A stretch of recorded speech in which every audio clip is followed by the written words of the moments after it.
እዚህ ምድር ላይ ብዙ ኢላሆች አሉ። አዎ አሁን ስመጣ ድንገት ይህንን ሸለቆ ልሻገር ስል ድንገት ዝናብ ጣለ በኃይለኛውና ሞላው። ወዲያውኑ ጎርፍ ሆነብኝ። በጣም ብዙ አይነት መጽሐፍ ባነብም አልተጎዳሁም።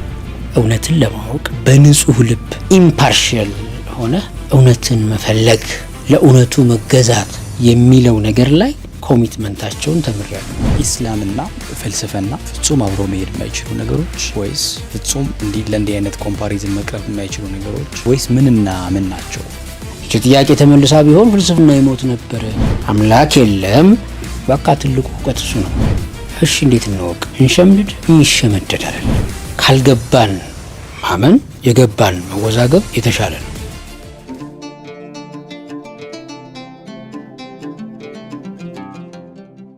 የተወዳጅ ተመልካቾቻችን መስኮት ፖድካስታችን በዛሬ ኤፒሶድ ደግሞ የተለየ ለረጅም ጊዜ ጠፍቶ የነበረ እንግዳ ይዞ መጥቷል። ከእንግዳችን ጋር በጣም ደስ የሚል ቆይታ ነው የምናደርገው። ማሜ እንኳን ደህና መጣ። እንኳን ደህና ቆየኝ። እንዴት ነህ? በጣም ሰላም ማሻአላ። ኬፍ ላይፍ ኤቭሪቲንግ ራይት። በጣም ጠፍተሃል የሚል ክስ ይመጣብሃል። በተለይ ደግሞ ከዚህ በፊት የተወሰኑ ቦታዎች ላይ ኢስላሚክ ኢሹዎችን ትዳሰስልን ነበር በጣም በስፋትና ከሆነ ሰዓት በኋላ ግን አጣነ። ስናጣህ ደግሞ ካንተ የምናገኛቸው ብዙ ነገሮች ኢስላሚክ በሆነው ቨርዥን ጎድለውብናልና እንደው ምን አጠፋህ ከሚለው እንነሳና ብዙ ጨዋታዎች እንጫወታለን። ማሜ ሁኔታዎች ናቸው። ለተወሰኑ አመታትም ነበር የሆኑ ስራዎችን ለመስራት ስናስብ የነበረው። ከዚያ በኋላ ሌሎች ስራዎች በመፈጠራቸው ምክንያት ነው የጠፋሁት እንጂ ልክ ነው። የመጥፋት ስሜት ይሰማኛል በጣም በደንብ አለ። መጥፋት ነገር አለ በጣም። ከዛ በሆኑ ጉዳዮች መወጠር እና ያው ደግሞ ያልጨረስኩትን ልጅነትም ለመጨረስ በማሰብ ወደዛው ተመልሼ ነው። ኦኬ ተማሪፍ እመለሳለሁ። እስልምናና ስልጣኔ የሚል ፕሮግራም በጣም በተከታታይ ለረጅም ጊዜ ሄዶ ነበር። ምን ያህል ጊዜ ሆነው እሱ አሁን ከሄደ? አረ በጣም ብዙ ጊዜ ነው። 6-7 ዓመት አይሆንም። ከዚያ በፊት ነው የነበረው። አረ 7-8 ዓመት ሊሆነው ይችላል። ከዚያም በፊት ነው። ረጅም ጊዜ ሄዶ ነበረ። ወደ 70 ክፍል አልሰራንም ብለን 1-4 ዓመት ምናምን ሰርተናል። ለተከታታይ 4 ዓመት 4 ወይ 3 እንደዚያ በጣም ብዙ ጊዜ ሰርተናል። ከዚያ በኋላ ግን አይ ቲንክ 6-7 ዓመት ይሆነዋል አሁን። ማሜ ተወልደ ያደግከው ደሴ ነው። ውልደት እድገት ምን ይመስል ነበር? የተወሰነ በጨረፍታ ማየት ምንችል ደስ ይለኛል። ውልደቴ ደሴ ነው። አስተዳደጌ ላይ 3ኛ ክፍል ድረስ አባቴ ያለ፣ ከዛ ሞተ። ሲሞት በእናቴ እጅ ያደግኩኝ 6-7 ልጆች 7 ነን ወንድምና እህቶች። ከዚያ ታላላቆች 5ኛ ልጅ ነኝ እኔ። አብዛኞቹ ታላቆች ናቸው። እነሱና እናቴ በመተባበር በጥሩ የቤተሰብ አክሲዮን አሳደጉኝ። 7-8 አካባቢ ጀምሮም እዛው ተማርኩኝ። 12ኛ ክፍል ድረስ እዛው ነው የጨረስኩት። ከዚያ ወደ ባህር ዳር ዩኒቨርሲቲ ደረሰኝ ተማርኩ። ትውልድ እድገቴ ግን አጭርና ስትሬት ነው በጣም። በቃ ይሄ ነው። በጣም አሪፍ። ባህር ዳር ዩኒቨርሲቲ ኬሚስትሪን ያጠናኸው? አዎ። ከወጣህ በኋላ የስራ ህይወት ምን ይመስል ነበር? ባህር ዳር ዩኒቨርሲቲ ጨረስኩኝ፣ ወጣሁኝ። የተወሰኑ ስራው በተማርኩበት ትምህርት። ከዚያ በኋላ ወደ ጸሐፊነት ተሸጋገርኩኝ እና እንደወጣሁኝ 1 አመት 2 አመት በተማርኩበት ትምህርት እና በአንዳንድ ደግሞ ዝም ብሎ ትሬኒንግ ምንም በሚመስሉ ነገሮች አሳለፍኩ። ከዚያ ግን ወደ ሙሉ ጊዜ ጸሐፊነት ገባሁ። አሁን በሱዳን ያለው አሁን ጸሐፊ ነኝ። የሙሉ ጊዜ ጸሐፊ ነህ እንደ ማለት ነው። ኦኬ። ምን ጽፋለህ? ቤዚክሊ ሀሳብ እና ስሜት ነው መጽፈው። ሀሳብ ነገር ደስ ይለኛል። ሀሳብ የሚባለው ነገር በሰው ልጅ ህይወት ውስጥ በሰው ልጅ ታሪክ ውስጥ ሀሳብ ምን ቦታ አለው? ከስሜት ጋር ያለው ፍጭት ምን ይመስላል? ሰው ከሀሳብ ጋር እንዴት ነው የሚለው ነገር ስለሚማርከኝ በብዛት ሀሳብና ስሜት ነክ የሆኑ ነገሮች ላይ አተኩራለሁ። በጣም አሪፍ። የሚጽፍ ሰው መቼም ማንበቡ አይቀርም። ይሞክራል። የትኛው ነው የሚቀድመው መጽሐፍ ወይስ ማንበብ? እንደኔ እንደው ለማንበብ ብንሞክር አሪፍ ነው ብዬ አስባለሁ። እኔ የትኛው እንደቀደመብኝ እርግጠኛ ላላውቀው እችላለሁ፣ ግን ንባብም እሞክራለሁ። ማለት አይ ኒድ ቱ ሪድ ማንበብ በጣም ደስ ይለኛል፣ እፈልጋለሁ። ሳነብም ነው ጻፍ የሚለኝ እና የሆነ ነገር ያነቃቃኛል። ኢቭን እኔ መጽሐፍ የጀመርኩት ሲመስለኝ የሆነ አጤ ሌላም እያስኩ ነው መሰለኝ ሳነብ የሆኑ ማስታወሻዎች የመያዝ ነገሩ ሊሆን ይችላል። ወደ መጽሐፍ ከዛ ወደ ሆነ እንግዲህ መጨረሻ ላይ ጸሐፊ ነገር አደረገኝ። ግን ማንበብ ማለት የምንናገረው ነገር ከሁለት ነገር ነው የሚቀዳው። አንድ ከስሜት ይቀዳል። ከስሜት ከሆነ ምንም ማንበብ ላይ ያስፈልግ ይችላል። ሁሉም ሰው ስሜት አለው የተሰማውን። ምክንያቱም ቀን እስከመጣ ድረስ ውሎ አዳር አለ። እድሜውን ነው የሚሆነው እና የተሰማውን ስሜት ሊጽፍ ይችላል። ዝርው ነው የሚሆነው። ምንም የተገደበም የተመዘነም ነገር አይኖረውም። ማንበብ ግን ምንድን ነው? አንደኛ የቀደመ ተሞክሮ ነው ንባብ። ስለዚህ የቀደሙ ሰዎች ወይም የበለጡን ሰዎች አሻራዎችን ነው የምናነበው። ያ ማለት ወደፊቱን ቀድመን እንደመማር ማለት ነው። ከዛ አንጻር ማንበብ ግዴታ ነው። በቃ ይሄ ቁልፍ ነው በጣም። ካነበቡ በኋላ ነው የመጽሐፍ እንትኑ ፓሽኑ ምኑም የሚመጣው። አሁን እንደኔ ጠይቀኝ የሆነ ነገር ካላነበብኩኝ አይመጣልኝም። አሁንም እንኳን ጸሐፊም ሆኜ ራሱ ይጠፋብኛል የሆነ ነገር። ግን ኢንስፓየርድ የመሆኑባቸው ጽሁፎች በጣም ያስፈልጋሉ። ስለዚህ ጸሐፊነት ያለ አንባቢ በጣም ኤዘር ስሜቱን ነው የሚጽፈው። በጀናባ እንደ መስገር ነው። ስለዚህ ጽሁፍ ማንበብ በሚባል ሻወር መታጠብ አለበት መጀመሪያ። በጣም በደንብ ሻወር አድርገህ ውዱ አድርገህ እንደምትሰግደው ንባብም በትክክል ፕሪሪኩዊዚት ነው ለመጻፍ። ምንድን ነው የምትጽፈው? ለምንድን ነው የምትጽፈው? በቃ እና እንዴት ነው የምትጽፈው? ለምሳሌ አንተ የምትጽፈው ቀድሞ ተጽፎም ሊሆን ይችላል። ካላነበብክ አታውቀው። ስለዚህ ሁለተኛ ደግሞ ያለ እውቀት መጽሐፍ ምንድን ነው? አሁን ስሜት ብያለሁ ቅድም። አንዳንዴ ገጣሚያን ይኖራሉ፣ ፓሽን ተፈጥሮ ውስጥ ያለ የሆኑ የፈጠራ ድርሰቶች ይኖራሉ። እነዚህ አሁን የሆኑ ተሰጥኦ ኤክስትራኦርዲናሪ አቅም ያላቸው ሰዎች አሉ። እነሱን አሁን አንብቡ አታንብቡ ውስጥ አይደለም እንግዲህ ተሰጥኦ በሚለው ጉዳይ ላይ የምታየው ነገር ስላለ። ግን አንባቢነት ማንበብ ማለት እኮ ሚዛን ማግኘት ማለት ነው። መዝነህ ስፍር መስጠት ማለት ነው። ስለዚህ መስፈሪያ ነው ንባብ። የምትጽፈውን ጽሁፍ በምን ትሰፍረዋለህ? ምን መለኪያም አይኖርም። ስለዚህ ያለ ንባብ የሚጻፍ ጽሁፍ ሚዛን የሌለው ስፍር የሌለው ጉዳይ ነው። ያልተሰፈረ ነገር ደግሞ ለማን ነው የምትሰጠው? አይመጥንም። ለትልቁ ሰው ነው ለትንሹ ሚዛን አልባ ነው የምትሆነው። ሁለት ጸሐፊነት ቀድሞ መኖርንም ደግሞ ይፈልጋል። ለምን? አንድ ማህበረሰብ ውስጥ የሚፈጠሩ ነገሮች ሁሉ ይፈጠራሉ። እንደዚህ አይነት ክንውኖች ለምሳሌ አሁን አገሪቱ ላይ ረብሻ አለ ልንል እንችላለን፣ ወይም እንደ ኡማ የሆኑ ነገሮች ልናስብ እንችላለን ምናምን። በቀጣይ 5 ዓመታት 10 ዓመታት ምን ሊሆን እንደሚችል ትንቢት አይደለም ወይም ገይብን ማወቅ አይደለም። ይሄ ግን የማህበረሰብ ስሪት የሚሄድበትን ፍሰት መገምገም መቻልንም ይፈልጋል። ካልሆነ ሁሉም የሚሰማውን ስሜት ነው የምትጽፈው ማለት ነው። ስለዚህ አሰልችና ሪደንደንት ነው የምትሆነው። ለአንተም ለመጻፍ ራሱ ይሰለቻል። የተለየ ማለት ምንድን ነው የምትጽፈው? ለምንስ ነው የምትጽፈው? አንደኛ አንባቢ አይደለሁ ማለት እንደማንም ሰው ነኝ ማለት ነው። ኮመን ነኝ። ስለዚህ ማንም ሰው ጋር ያለው ነው እኔም ጋር ያለው። ለምን 24 ሰዓት አብሮ ነው የተሰጠን፣ እኩል ነው፣ ምንም ልዩነት የለውም። ስለዚህ አብረን እንነሳለን፣ ቁርስ እንበላለን፣ እንውላለን፣ እንነሳለን ነው።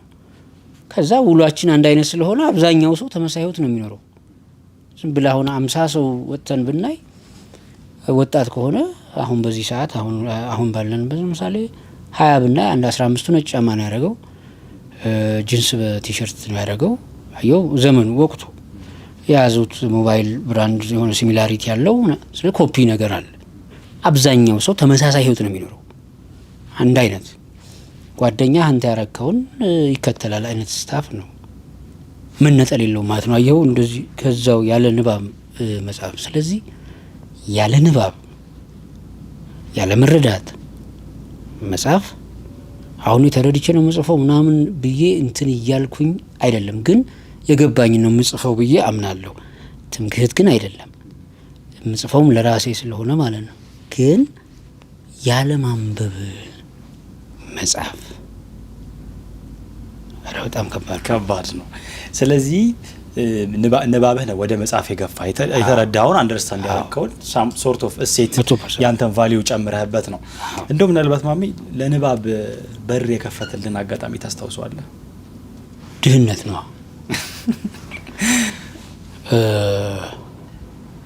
የደሃ ልጅ መሆን እንግዲህ ለተለያየ ሰው የተለያየ ነገር ሊፈጥር ይችላል።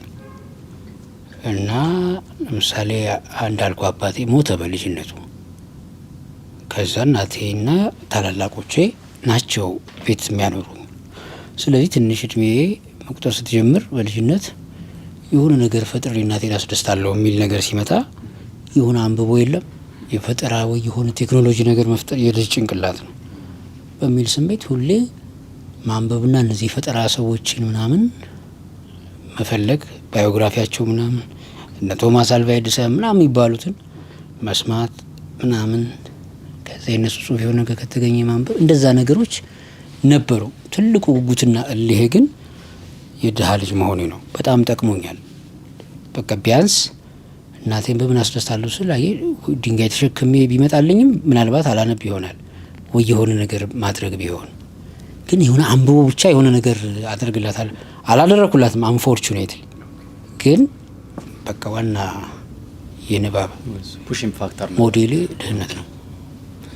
ኦኬ ስለዚህ ስትነሳ በማንበብ ውስጥ መቀየር የምትችለው ነገር እንዳለ አምነህ ነበር? አዎ 100%። እሱ እስከ ምን ድረስ ሄደ? ቀይሮኛል በጣም። አሁን ተመርቄ እስከወጣ ለምሳሌ ዩኒቨርሲቲ እንኳን ራሱ ደርሼ ላቦራቶሪም ስንገባ ተመርቄ ልሰራ የምችለውን ነገር ነው መጀመሪያ በራሴ አንብቤ። ላቦራቶሪ ኤፍ ይሰጠኛል፣ ዲ ማይነስ ይሰጠኛል። ለምን ላቦራቶሪ ውስጥ የሚታዘዘውን አይደለም እሰራው። ስመረቅ ልሰራ የምችለውን እዛች ባለችው ኬሚካል የራሴን አላማ ነበር የማስፈጽመው። ዊች ሚንስ በእያንዳንዱ ቀን እኖር የነበረው የማነበው ነው። ከዛ አንጻር ያ መነሻና መሰረት ጠቅሞኛል በጣም። ከዚያም በኋላ ያለውን ህይወቴን ዝም ብዬ ስመለከተው የራሴን ነው መንገድ ያገኘሁት ብዬ የማስበው። ደስተኛ ነኝ በመንገዴ፣ በምሆነው ነገር፣ በማጣውም በማገኘው ብቻም አይደለም፣ በማጣውም ደስተኛ ነኝ ለራሴ። ለምን ሰላም አለኝ። ማጣት ውስጥም የሆነ ሰላም ስላለ ማለት ነው። ግን እስካሁን በመጣሁት መንገድ በጣም ጥሩ ጥያቄ ነው ያነሳው። በቃ ያ መነሻ የሆነ ነገር ካነበብኩ የሆነ ውጤት እንዳለው የሚለው ነጥብ በቃ ይዤው መጥቻለሁ። አሁንም የማነበው ከዛሬ ነገ እንደምሻል ስለማምን ነው። እንደማልሻል ካመንኩ አላነብም። ግን በእርግጠኝነት ያነበበ ሰው ትናንቱን ይበልጣል። ይደንቅ ነው። ለንባብ ምን አይነት ጊዜና ቦታ ትመርጣለህ? የትም ቦታ። የምንኖርበት ዓለም አወዛጋቢ፣ አምታች እና የፈተና ዓለም ነው። ስለዚህ ሙድ የምለው ነገር የለኝም፣ ምቾት የምለው ነገር የለኝም።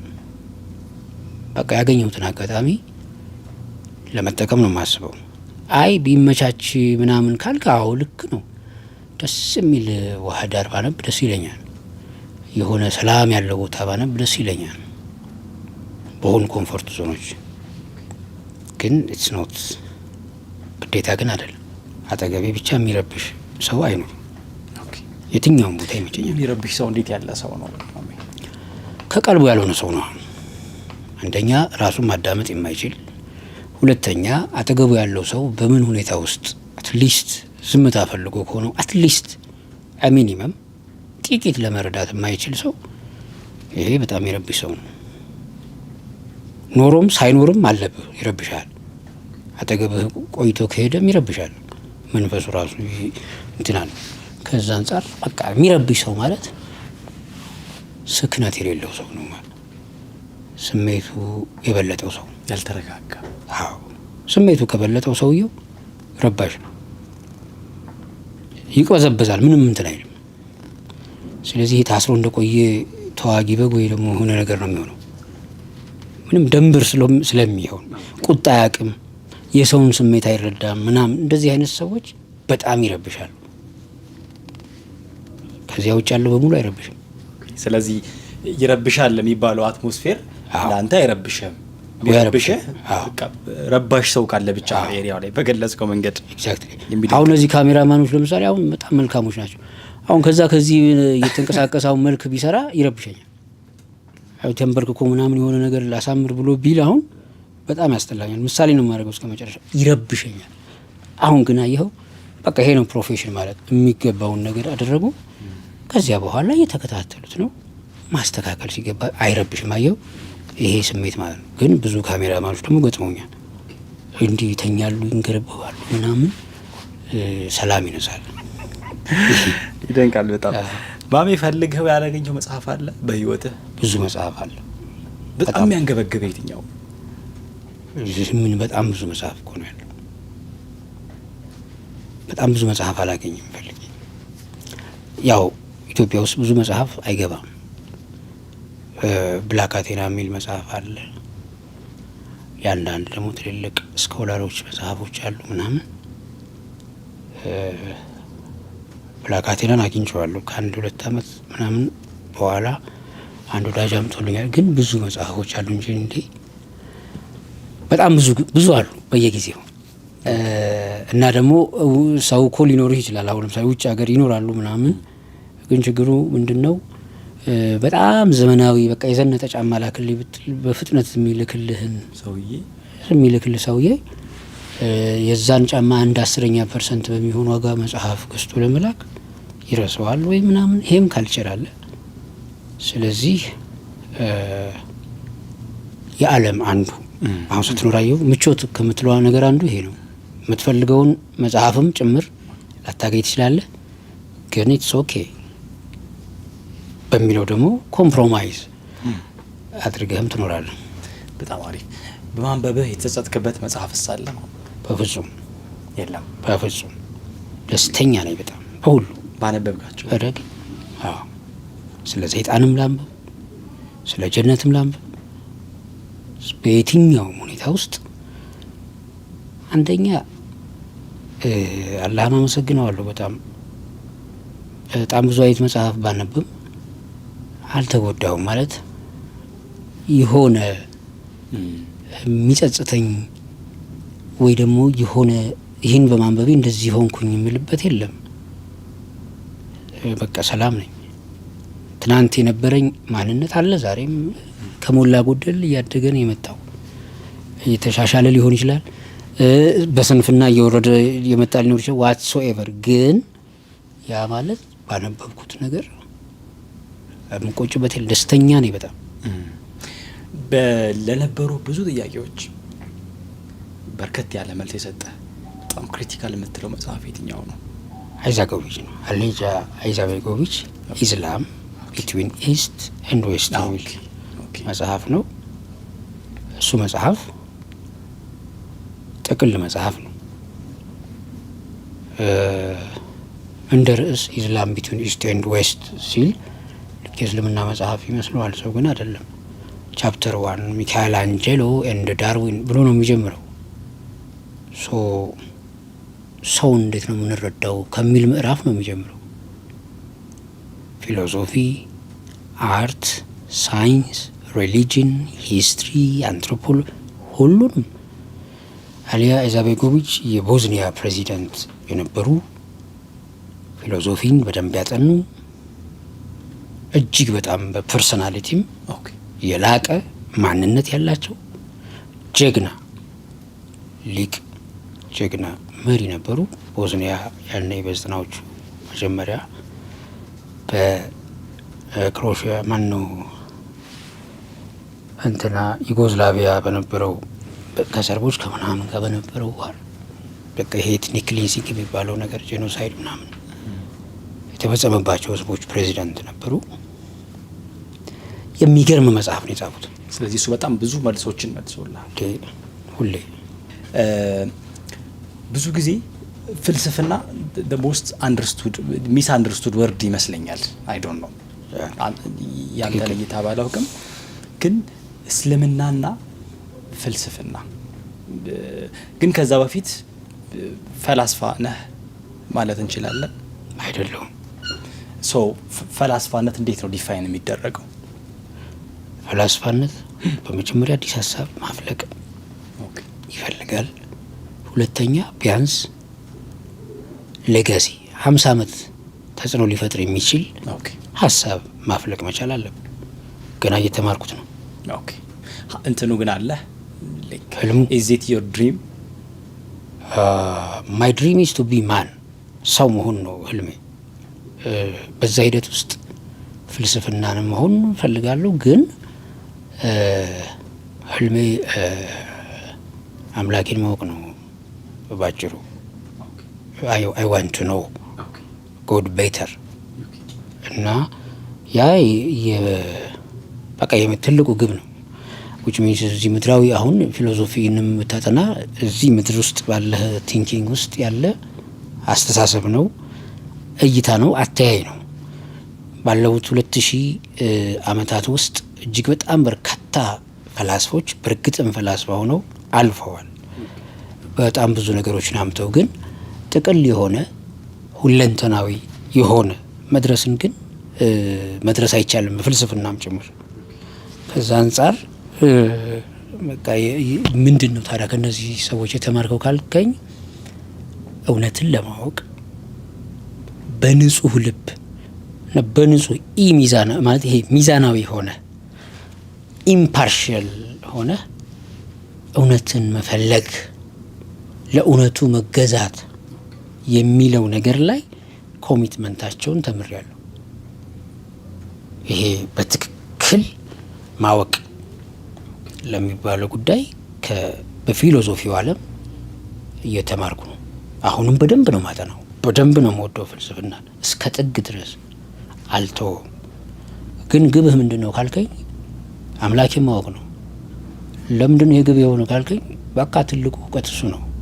ለምንድነው ትልቁ እውቀት የሆነው ካልክ ደግሞ አምላክ ማለት ፍጹም የሆነ ዳኛ የሆነ ፍጹም ተመልካች፣ ፍጹም አለይታ፣ ፍጹም አዋቂ፣ ፍጹም አዛኝ የሚለውን ብይንና ትርጓሜ ይሄንን በመከተል ውስጥ በጣም ሰላም አገኛለሁ።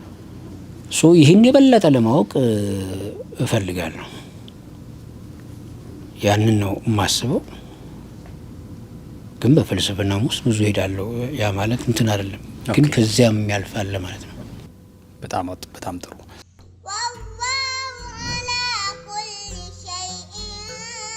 ታድላ አላህዬ፣ መቼ ይሁን እኔ እንደሷ መቅራት የምችለው? የእርሶን ጥያቄ ለመመለስ አያ የቁርአንና የዲን ትምህርት ማዕከል መፍትሄ ይዞሎት መጥቷል። ልምድ ባላቸው ኡስታዞች በየትኛውም ሀገር ባሉበት ቦታ ሆነው በተመቾት ቀንና ሰዓት በኦንላይን መከታተል ይችላሉ። አዲስ አበባ ለምትገኙ ደንበኞቻችን በቤት ለቤት ማስቀራት መጀመራችንን ስንገልጽሎ በታላቅ ደስታ ነው። ከጀማሪ እስከ ሂፍዝ ድረስ ልምድ ባላቸው ኡስታዞች የተጅዊድ፣ የተጥቢቅ፣ የነዘርና የሂፍዝ እንዲሁም የተመረጡ የተርቢያ፣ የሐዲስ፣ የፊቅህ ኪታቦችን እንሰጣለን። ለሴቶች ልምድ ባላቸው ሴት ኡስታዞቻችን እናስቀራለን፣ እናስተምራለን። ማዕከላችን አዲስ ለሚጀምሩ አሊያም ጀምረው ላልጨረሱ በአጭር ጊዜ ውስጥ ቁርአንን ተጅዊዱን በጠበቀ መልኩ እንዲያከትሙ ያደርጋል። ከምንሰጣቸው አገልግሎቶች በተጨማሪ ልምድ ባላቸው የቋንቋ መምህራን እንግሊዝኛ፣ አረብኛ፣ ቻይንኛ፣ ኦሮምኛና የተለያዩ ሀገራት ቋንቋዎችን እንዲሁም የኮምፒውተር ስልጠናዎችን መስጠት ጀምረናል። አድራሻችን ቤተል አደባባይ ወደ ወይራ በሚወስደው መንገድ አዲስ ኢንተርናሽናል ባንክ ያለበት ህንፃ 3ኛ ፎቅ ላይ ያገኙናል። ለበለጠ መረጃ በ0903 52 53 52 አሊያም በ0911 27 81 82 አያ የቁርአንና የዲን ትምህርት ማዕከል ለላቀ ለውጥ እንተጋለን። ቢካሚንግ ሙስሊም ኦር ኢስላምና ፍልስፍና ፍጹም አብሮ መሄድ የማይችሉ ነገሮች ወይስ ፍጹም ለእንዲህ አይነት ኮምፓሪዝን መቅረብ የማይችሉ ነገሮች ወይስ ምንና ምን ናቸው? በጣም የተለያዩ ጽንሰ ሀሳቦች ናቸው። እስልምና ከመልስ ከዚህ ከወህይ የሚጀምር ሃይማኖት ነው፣ ከራእይ ከመገለጥ። ስለዚህ ዳኛ አለው። ከዳኝነቱ ነው የሚጀምረው፣ ከቁርአን ከመጽሐፉ። ፍልስፍና ወደ መገለጡ ለመሄድ የምታደርገው ትግል ነው። ስለዚህ ፍልስፍና ከምድር ሆነን እዚሁ እየኖረን በኢንዳክቲቭ ሎጂክ የለም የሆኑ ነገሮችን ባገኝን ቁጥር የሆኑ ነገሮችን በተማርን ቁጥር ገባኝ እያልን የምንጨምረው የምንዳብርበት ከመሬት ሆነን ወደ ላይ የምንሄድበት ነገር ነው። እስልምና ደግሞ ይሄ አብርሃማዊ ሃይማኖት ማለት እንችላለን። ልክ ይሄ በተለያዩ ነቢያት ላይ ደግሞ የተወረደው መጽሐፍ ከላይ ወደ ታች ከመገለጥ ይሄ ነው ዳኛው፣ ይሄ ነው መመሪያችሁ ከሚል መገለጥ ነው የመጣው። ስለዚህ ይሄኛው ሰዋዊ ነው፣ ይሄኛው መለኮት ወይም ደግሞ ከሰው ውጪ የሆነ እንግዳ ፈጣሪ ገዢ የገለጠው መጽሐፍ ነው የሚል አንድምታ ያለው ኮንሰፕት ነው። ስለዚህ አሁን ብዙ ጊዜም ተደጋጋሚ ነው የሚነሳው። በጣም የተለያዩ ናቸው። ፍልስፍና ምንድን ነው? አንዱ ሰው ራሱን ማወቅ ይፈልጋል። አምላኬ የሚለውንም ማወቅ ይፈልጋል። ኢቭን የአምላኩ መኖርና አለመኖሩ መረዳት ይፈልጋል። ስለዚህ በተሰጠው ጭንቅላት ይታገላል፣ ይሞክራል። ስለዚህ ሃይማኖት ሆኖ ሲመጣ እስልምና ለምሳሌ መገለጥ ወህይ ራእይ መጣ። ፍልስፍና እስልምና ውስጥ እንዴት ይታያል ወደሚል ጥያቄ ነው የምናየው ማለት ነው። ጥያቄውን እንደዛ ሲሆን በጣም ክፍት ነው። ኖርማሊ ፍልስፍና ምንድን ነው? ከዛ እውነትን መፈለግ ነው። ከዛ አልሐቁ ሚን ረቢክ የተለያዩ ነገሮች ደግሞ አሁን በእስልምና ደግሞ ያሉ መልሶች አሉ አይደለ? አው ልክ ነው፣ እውነት ከጌታህ ነው ለምሳሌ የሚል አንቀጽ አለ። ስለዚህ እውነት ከጌታህ ነው የሚለው ነገር ስላለ ደግሞ እውነቱ ደግሞ እሱ ነው። ታዲያኛ እውነትን መፈለግ ከሆነ ኦልሬዲ እውነቱ ከተሰጠህ የሚል አርጊመንት ይነሳል። ግን ትልቁ ችግር ምንድን ነው መሰለ? እዛ ሀቅ የሆነው ጌታህ ዘንድ ለመድረስ እዚህ አካባቢ ላይ ያሉትን ማለት ነው። ለምሳሌ ላኢላሃ ኢላላህ ሲል ላኢላህ የሚለው ፖይንት ማለት አምላክ የለም ነው አይደለ? ከአላህ በቀር ለማለት ከመሄድ በፊት እዚህ ምድር ላይ ብዙ ኢላሆች አሉ። እነሱን ኢላሆች ጌታዎች ጌታ አለመሆናቸውን ዲስፕሩቭ ለማድረግ ሰዋዊ ጭንቅላት ነው የሚፈልገው። ለምን? ፍጡር የሆኑ አማልክትን ዲስፕሩቭ የምታደርገው በፍጡሩኛ ቋንቋ ስለሆነ ማለት ነው። ስለዚህ ፍልስፍናን ስታጠና አሁን ፍልስፍና እውነትን መፈለግ አይደለ? አብዛኛው ሰው ደግሞ እዚህ መጀመሪያ ጭንቅላቱን ማሸነፍ ይፈልጋል። ምድራዊ ቻሌንጆችን ምድር ላይ ያሉትን አእምሮ ይሄ ሎጂካሊ የሚነሱት ምናምን በሎጂክ እነሱን እያጠናህ እየተረዳህ ትሄዳለህ ፊሎሶፊካሊ። ልክ በተመሳሳይ በሳይንስም ኤክስፐሪመንት እያደረግህ በምትሄደው መረዳት እዚህ ምድራዊ አእምሮ የሚጠይቃቸውን ጥያቄዎች እየመለስክ ትሄዳለህ። አሁን አየህ እየመለስክ ስትሄድ ምድር ላይ ያሉት ነገሮች የመለኮት ጠባይ እንደሌላቸው ዲስፕሩቭ የማድረግ እድል ታገኛለህ። አእምሮ ከፍ ይላል ማለት ነው።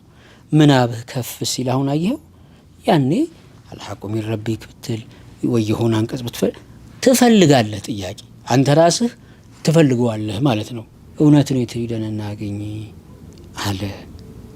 እዛ ከመጽሐፍት ሲሉት ነው። መጽሐፍን ሰው ነው የጻፈው። ሰው ደግሞ ጎዶሎ ነው። ጎዶሎ ከሆነ ሰው ልናውቅ አንችልም። ስለዚህ የእውነት ምንጭ መኖር አለበት አለ። እውነትን ከሰው ውጭ የሆነ ዳኛ፣ ከሰው በላይ የሆነ አካል እንግዲህ እንዲገልጥልህ ነው የምትጠብቀው። ይህን ፖይንት ነው ሲያነሳ ይኖረው። ይችኑ ጥያቄ ነው ጠይቄ ይኖረው። ይቺው ጥያቄ 2000 ዓመት አለፋት። 2400 ዓመት ሆነው አልተመለሰም። ኒቼም ደግሞታል ይህን ጥያቄ።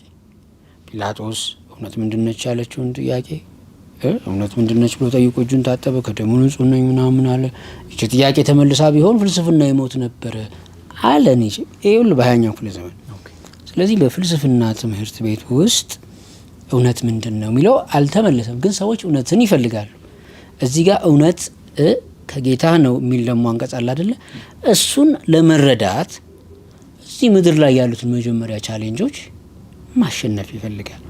ልክ አንደኛ ደረጃ ትምህርት ቤት፣ ሁለተኛ ደረጃ ትምህርት ቤት፣ ኮሌጅ እያልክ እንደምታስበው በአንድ ጊዜ ሁሉንም አንቀጽ ለምሳሌ ብናወርድ ይኸው ለምንድን ነው በየተራ ቀስ እያለ ያወርደው? አንደርስታንዲንግ ይፈልጋል፣ መረዳት። የሰው ልጅ ጭንቅላቱ ብዙ ማሰብ ይችላል፣ መዳበር አለበት። መጠየቅ፣ ተፈኩር፣ ተደብር ምናምን በምትለው ማለት ነው። በዚያ ጉዳይ ላይ በፍልስፍናም በሳይንስም አእምሮህን እያሰራኸው ነው የምትሄደው። ኤክሰርሳይዝ። ስለዚህ የተሻለ ኢማጂኔሽን ይኖርሃል። በዛ የተሻለ ኢማጂኔሽን የበለጠ ጌታ ምን እያለ እንደሆነ መረዳት ይችላል። ግን ያ ሳይኖር ለምሳሌ አላህን የሚረዱ የተሻለ ኡሊል አልባብ የሚላቸው ማለት ነው ስትወስድ ማስተንተን የሚችሉ ይሄ አስተዋዮች ካለ ሁሉም አስተዋይ ሊሆን አይችልም። አብዛኛው ሰው አስተዋይነት ይጎለናል። ስለዚህ የሚያስተውሉት የተሻለ ሜታፊዚክስ የጎድሊ ነገርን ያውቃሉ። ለመሻል ደግሞ መማር ፊሎሶፊንም በለው ሳይንስንም በለው ማጥናት፣ መጠየቅ፣ ልብን ግን ክፍት ማድረግ ይፈልጋል። በጣም ብዙ ጊዜ ነው በነገር ላይ አሁን ብዙ ትችት ነው የሚነሳው። አይከፋኝም፣ ግን ችግሩ ምንድን ነው? እሺ እንዴት እንወቅ? እንሸምድድ? የሚሸመደድ አይደለም።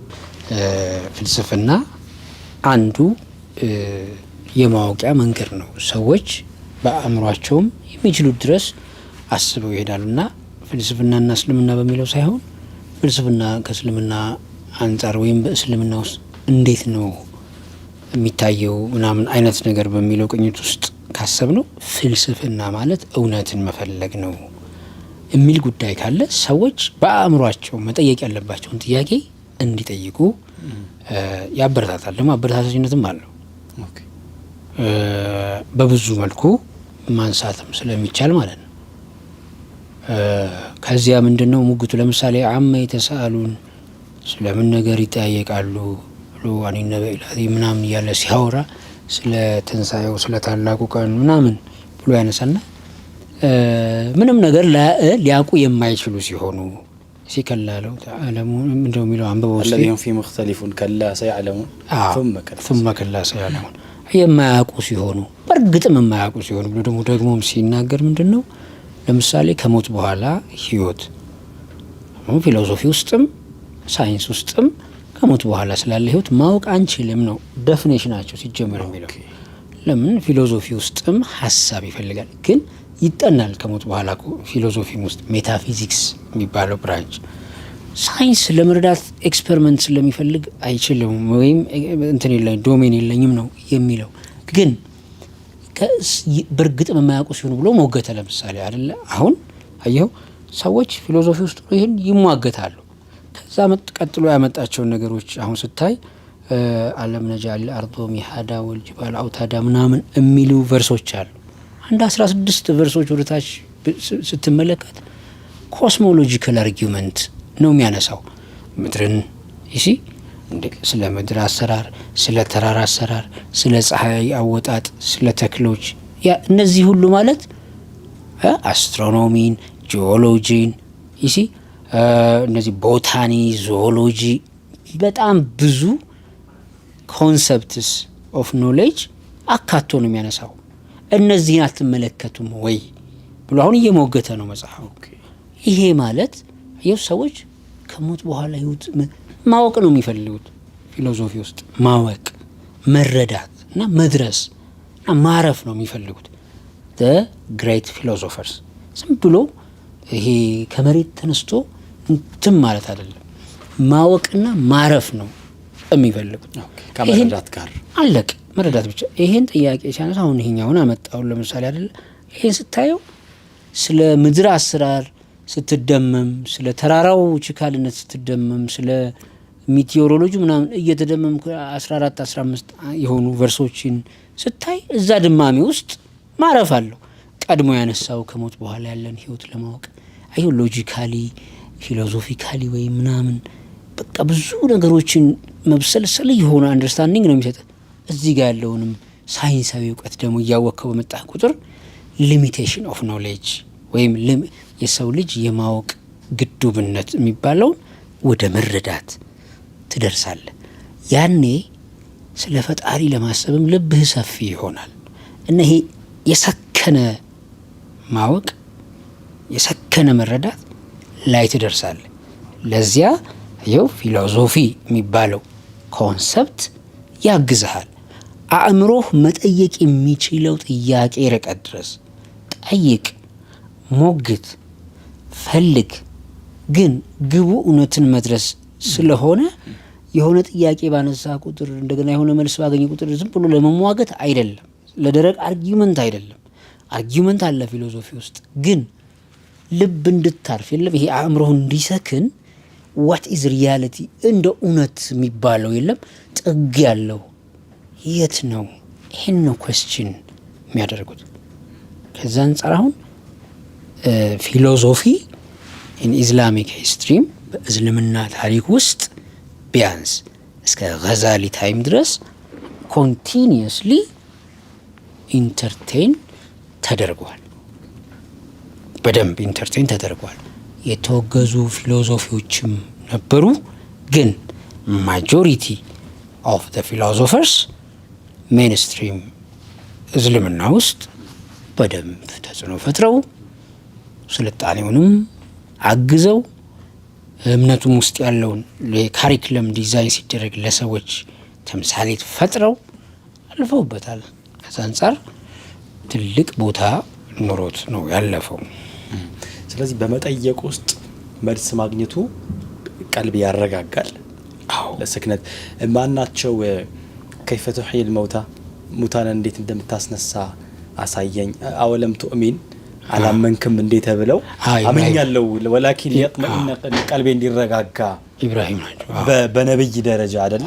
ነብዩላህ ኢብራሂም ይሄን ካሉ ተራው ማህበረሰብ ደግሞ ጥያቄ ቢነሳበት እና እሱን እውነት ለማወቅ የሆነ ያህል ቢሄድ ጥያቄው በራሱ አይኮነንም። ግን ማሜ እዚህ ጋር አንድ ጥያቄ አለኝ። ለምሳሌ አላህ ብዙ ኢንቨስትድ እንዳንሆንባቸው ያስጠነቀቀን ጉዳዮች አሉ። ለምሳሌ የነፍስ ጉዳይ ወይሳሉነከ አኒ ሩህ የእሱ የኔ ጉዳይ ነው ምናምን ያለው አለና አንዳንዴ ደግሞ ፊሎሶፊ በባህሪው እንደዚህ አይነት ኢሹዎችም ላይ ኢንቨስትድ ሆኖ በጣም ረጅም ጊዜ ወስዶ ሀሳቦችን ሊሰነዝር ይችላል። ሶ እንደዚህ አይነት ቁርአን አለ፣ ፊሎሶፊው አለ። ቁርአን እዚህ ጋር እንዳደርሱ ያለን ላይ ፊሎሶፊው ሲሄድባቸው ሰው በተፈጥሮ መልስ አገኛለሁ ወደሚልበት ዝም ብሎ የመሳብ አይነት አዝማሚ ያለው አይደለ? ሶ ወደዛኛው ሄዶ እዛ ጋር የሚነሱ ጥያቄዎች ደግሞ በጣም በጣም የሚፈታትኑ ሆነው ብዙዎች አንዳንዶች ከመንገድ ጥሩ ባልሆነ ሁኔታ ሲወጡ ይታያልና እንዴት እናስታርቃቸው የሚለው ላይ የተወሰኑ ሀሳቦች ታነሳልኝ ደስ ይለኛል። ለአንድ ሰው ካልገባን ማመን የገባን መወዛገብ የተሻለ ነው።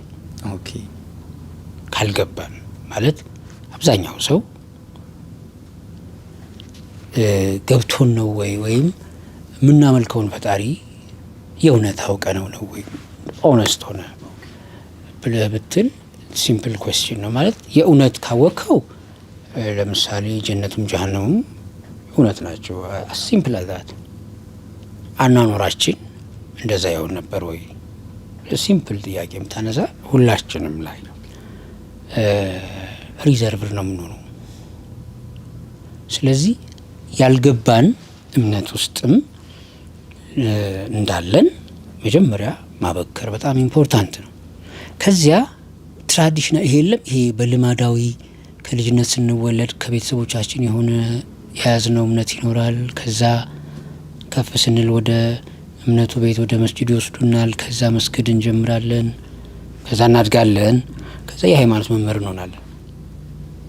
አሁን what is the point?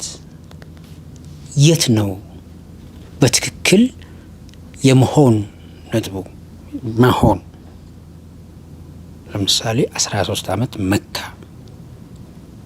ሲያስተምሩ ረሱሉ ሰለላሁ ዐለይሂ ወሰለም በጣም ኢምፖርታንት ፖይንት አብዛኞቹ አንቀጾች የጁዝ አመ ላይ ያሉ አንቀጾች ኮንሰፕታቸውም ስታይ ሳይኮሎጂካል ናቸው። ስገድ እንትንበል የለውም፣ ኮንሰፕቹዋል ናቸው። አርጊመንታቲቭ አሁን ልክ አመ የቅድም እንዳነሳ በጣም ከራስ ጋር ማለት ኩዌስችን ይሄ ሰው ከራሱ ጋር የሚነሳበት በመብሰልሰል ውስጥ በማሰብ ውስጥ መጀመሪያ ሰውየው ከራሱ መተዋወቅ አለበት እኮ። ስለዚህ ሲሰግድ የእውነት ፈጣሪውን እንዲያገኘው ኤክሰርሳይዝ ማድረግ ጁሁድ መለማ ጭንቅላታችንን አስተኝተ ነው መጀመሪያ። አሁን ጭንቅላት መጠየቅ የሚችለው ድረስ ይጠይቅ። ልክ ጠይቀህ ልክ ቅድም እንዳልኩ እኮ ነው። ይሄው አሜ ተሳሉን ብሎ እኮ በጣም ቆንጆ እኮ ነው። ደጋግሞ ማለት ነው። የማያውቁ ሲሆኑ እኮ ጥሩ እኮ ፖይንት እኮ ኢንፋሳይዝድ አድርጎ ሲያነሳው እልህ ይዞህ እኮ ኧረ ማወቅ እችላለሁ ብለህ ክፍት ቦታ አለ አይደለ? you can philosopher, you can ask whatever question you like። ልክ እንደ ነፍስ ሁሉ ይሄኛውንም ከሞት በኋላ ያለውን ህይወት የትንሣኤን ቀን ምናምን ነው እዚህ ጋር አርጊመንት ያነሳው። ከዚያ ግን የሆነ ደግሞ ዊዝደም ከፈተ እዚያው ምን ሳይንቲፊካሊ ልንረዳ የምንችለው ስለ ምድር አሰራር ምድርን እንዴት እንደሰራናት። ስለዚህ ስለ ምድር ብቻ ስታጠና አሁን ምድርን ብቻ ለማጥናት ጂኦግራፊ፣ ጂኦሎጂ፣ ጂኦደሲ እያልክ ብትሄድ ብዙ ነው። የመሬት የውጭኛው ክፍል ስፋቷ ምኗ የውስጧ ክፍል ከዛ በራሷ ዛቢያ የምትዞረው አዟዟር አየር ላይ ሆና እንዴት ትዞራለች? ያ ሁሉ ውቅያኖስ ውሃ እንደዚህ ከውጭ ነው ያለው ለምን አይንጠባጠብም? እንደው ከሚል ይሄ ቀለል የሚል ጥያቄ ጀምሮ ማለት ነው እያነሳን አንጨርሰው። ከዛ about mountains ከዛ የፀሐይ ደግሞ ከፍታ አቀማመጥ ከዛስ ውሃን እንዴት ደግሞ ወስዶ እንደሚያዘ አሁን እነዚህ ቲንኪንጎች ላይ በጣም ዲፕ የሆነ ዊዝደም ማለት አእምሮህ አስበውም መድረስ የሚችላቸውን ስታገኝ አየው ወደዚያኛው ከመሄድ በፊት እዚህ ጋር ባሉት መደመሞች ወደ ሊሚቴሽንህ ይሄ ወደ ግዱብነት እውቀት ሊሚቴሽን አለው የሚለው ቲንኪንግ ፊሎሶፊ ውስጥም አለ፣ አየው ሳይንስ ውስጥም አለ። ሊሚቴሽን ኦፍ ኖሌጅ ማለት የሰው ልጅ እስከምን ድረስ ነው ማወቅ የሚችለው የሚለው አለ ዲስፕሊኑም ውስጥ ማለት ነው። ከዛ እዛ ጋር ፕሮጀክታይል ነው የምታደርገው። ከዚህ በላይ ይኸው ሰው ሊያውቅ አይችልም። ሰርቺንግ ላይ ነው ያለው። ስለዚህ ልክ እዛ ጋራ እዛ የተነሳው ጥያቄ ሲመጣ አየው በጣም እውቀታዊ በሆነ መልኩ ትዘነበላለህ አክሴፕት ለማድረግ። ለምን ያነሳቸውን አርጊመንቶች በጣም ልብህ ንጹህ ስለሚሆን ክፍት ሆነ ነው የምትሰማው። በጣም ብዙ የሃይማኖት እኮ መጽሐፎች አሉ። እነዛን ሁሉ መጽሐፎች መጥተው እውነት እኔ ጋር ነው ያለው ቢሉ ዘግተህ ነው ወይ እንትን የምትለው? ዘግተህ አይደለም እኮ ማድመጥህ እኮ ዊዝደም ነው ይፈልጋል። ለምን ትሩዝ አንተ ጋር ካለ if you say በቃ I do have the truth you have to know ሰዎች ለምን እንደማይከተሉህ እንኳን አትሊስት ማወቅ እኮ ጥሩ ነው። ከቤተሰብ የወረስነውን ልማድ ይዘን እምነት እንለዋለን። አሁን አዎ ልክ ነው እምነት ነው ካልን ግን ቅድም ያነሳሁትን ከሞቱ በኋላ ያሉትን እውነቶች ለደቂቃ ካሰብን እንደው መንፈሳዊነታችን ኢማናችን እንደዚህ ነው ወይ የሚሆነው? ሲምፕል ይሄ ለሁላችንም የሚሆን ጥያቄ ነው። እንደዚህ ነው ወይ የምንሆነው እውነት አዩ ብለህ ስትወስደው እምነታችን ላይ ያመነውን እምነት ማወቅ ላይ የቤት ስራ አለ ማለት ነው። ምንድን ነው ያወቅነው? ምንድን ነው እርግጠኛ የምንሆንበትና ብቻችንን በር ተዘግቶ ማንም ሳይኖር ብቻችንን ብንሆን ፈጣሪ ብለን አላህ ብለህ እንዲህ ሴንስ ማድረግ ትችላለህ ወይ? ዱ ዩ ፊል ኢት? ይሄ ነው ጥያቄው። ስለዚህ ይሄንን ፊሊንግ ይሄንን ሴንስ ትንሽዬ ፊሊንጉ ካለን አዋዋላችንም አስተዳደራችንም ይሄ አይደለም የሆነው። እሱን ፊሊንግ ደግሞ ለማምጣት የሆነ የድግግሞሽ ጂምናስቲክ አይደለም። ኮንሽስሊ ኮንሽስ ይሄ አንጎል እዚህ ያለው ጭንቅላት ማሰብ የሚችለው ድረስ ካልፈቀድክለት ካልገባን ማመን የገባን ውዝግብ ይበልጣል። ለምን? የገባን ውዝግብ ስለገባን ወደ ሆነ የሚገባን እምነት ለመሻገር በጣም ይመቻል።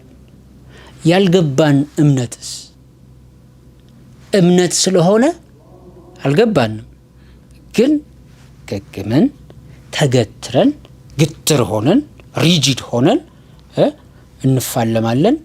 የሆነ ጥያቄ ጠይቀን ሰው እንተቸዋለን፣ እናኮለሸዋለን። ዋትሶኤቨር ነው የሚሆነው። ይሄ መልካም አይደለም፣ ልክም አይደለም። ልኩ ምንድን ነው? ካልገባን እምነት ወጥተን ወደሚገባን ወይም ወደ ገባን ልክ አንዲትን መስመር ትሁን የገባችን ትበልጣለች ሳይገባን መኖር። አሁን አማኞች ላይ ሁላችንም አማኝ ነን ምንል ሰዎች ላይ ይሄ ጋፕ ያለ ይመስለኛል። ፕራክቲካሊ በቃ አለ ይሄ ጋፕ ማለት በቃ አልገባንም ብዬ ነው ማስበው። እንግዲህ አይ አሉ እነሱ አሁን አንተ ጓደኛዬን አየው እኔ አለሁኝ እዚህ አለን በቃ እኔ በዙሪያዬ በውሎ ማዳሬም እንግዲህ በዙሪያዬ የማየውን ነገር እኔን ጨምሮ ማለት ነው ከእምነት አኳያ ያልገባን ይበልጣል። ስለዚህ ጄንዊንሊ ስለማስብ እምነቱ ግን መልስ አለው ነው አይደለ? አዎ መልሱ መልስ አለው። ያ መልስ የታለ ነው? አሁን መልሱን ግን ለመፈለግ ምንም ያህል ርቀት ስንጓዝ አይታይም። የኛ ለመጠየቅ አለመፈለግ ነው እንጂ በጠየቅን ልክ መልስ የምናገኝበት እምነት እንደሆነ ግን አንጠራጠርም። ለምሳሌ አቡ ሐኒፋ እንግዲህ የመጀመሪያው መጀመሪያ ፊቂህ ሲደራጅ እንግዲህ ፋውንደሩ ናቸው።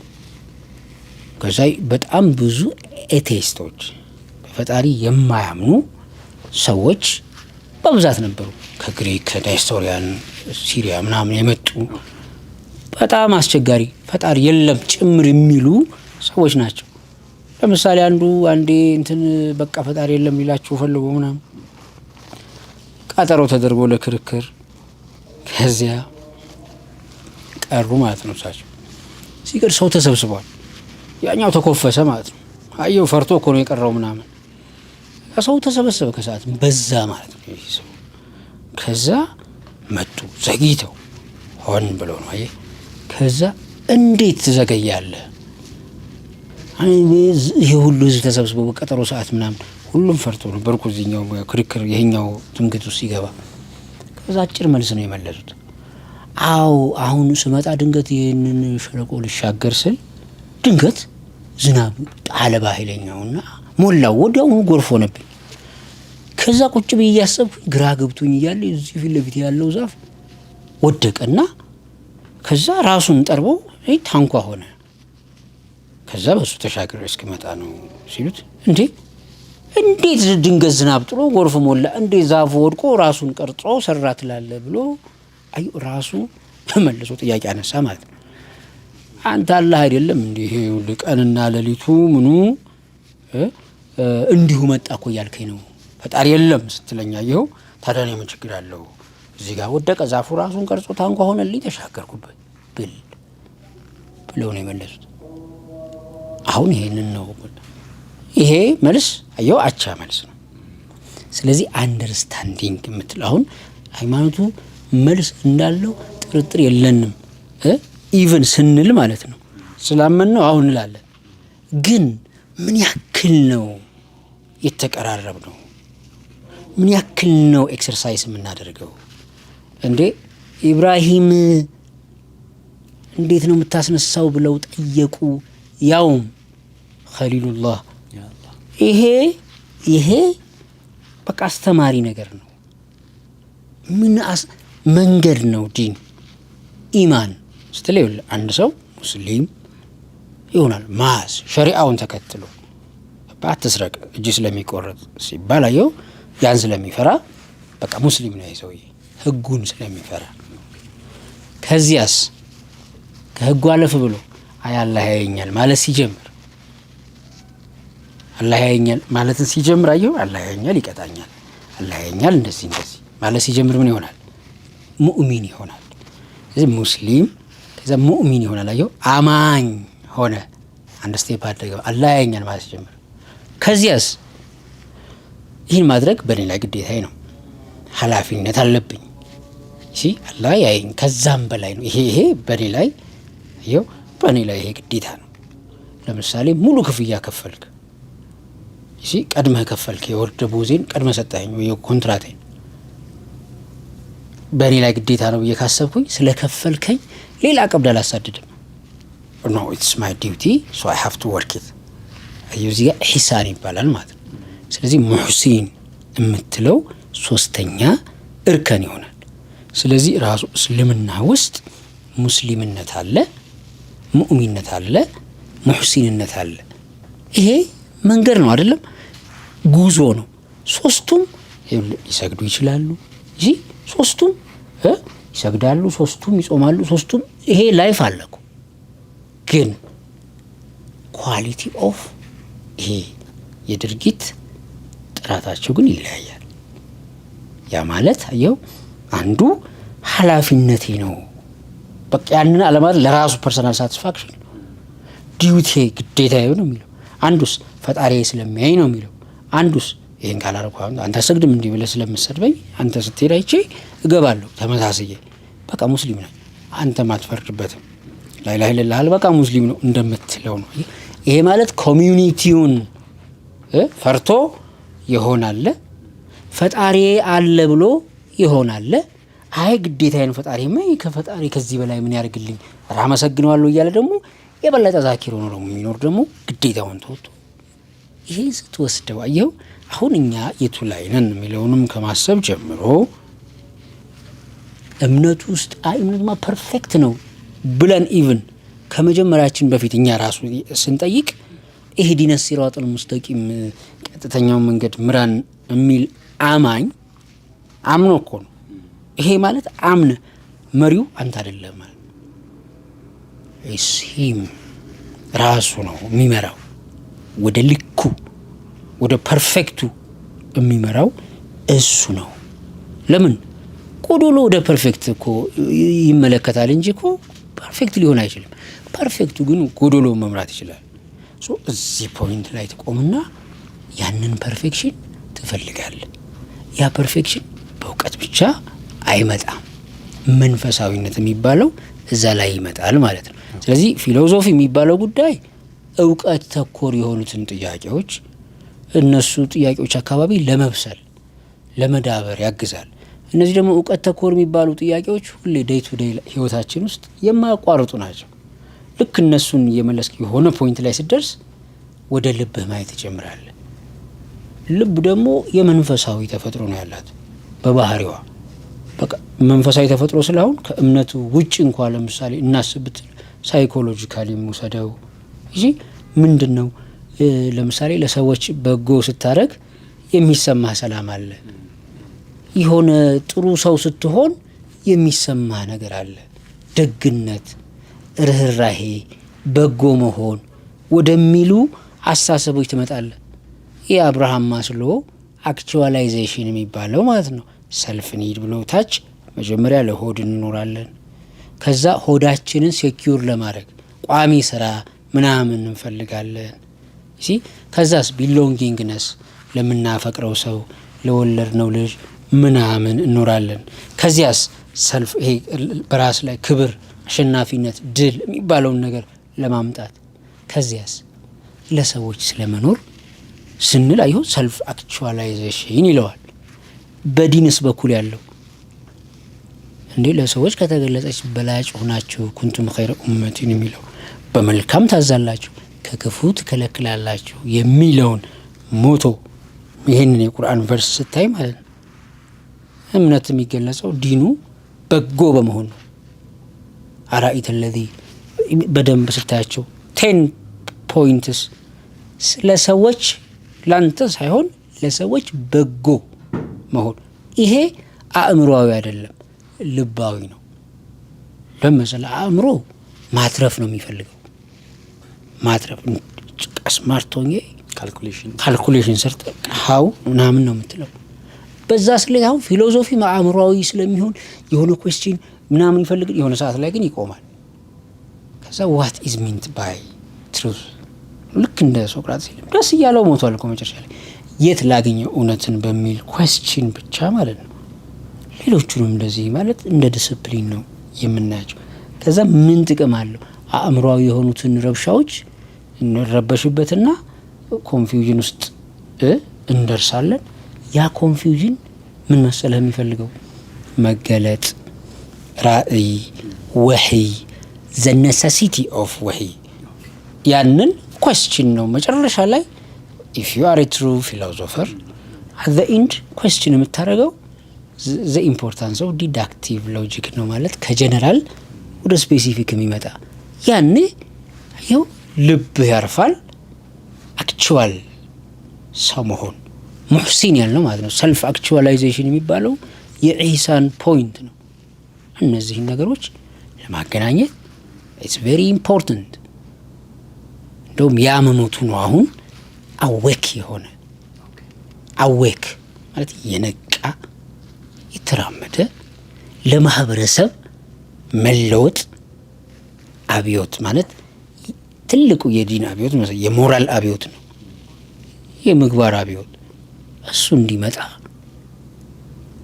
መጠየቅ ስለማንችል ኩዌስችን ስለማናረግ ያመነውንም እምነት አናውቀው፣ ለሰዎች የምናስተላልፈውንም አንረዳው። ግን መረዳት መጠየቅ ይሲ ከዚያስ መጠየቁ ሁለት ጥያቄ ነው። አንድ ኩዌስችን ነው የምታደርገው ይሲ፣ ሁለት ደግሞ ምራኝ ነው የምትለው። ሶ ዱዋል ላይን ውስጥ ዘሪዝ ዊዝደም።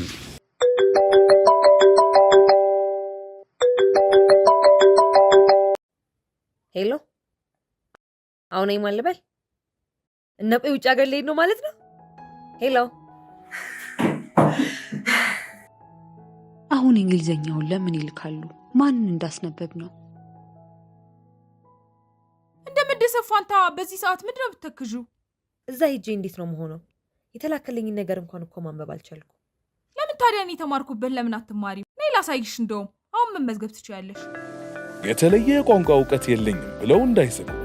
ከፊደል ጀምረን ሁሉንም መሰረታዊ የመጻፍና የማንበብ እንዲሁም የመናገር ክህሎቶችን በዘመን አፈራሽ ቴክኖሎጂዎች በመታገዝ እናስጨብጦታለን። አብረውን በመሆን የቋንቋ መሰናክሎችን አሸንፈን አዲስ ከፍታ ላይ እንደርሳለን። በማንኛውም ቋንቋ እንዳሻዎት መናገር የሚያስችሎትን ጉዞ ከብራይት ጋር ይጀምሩ።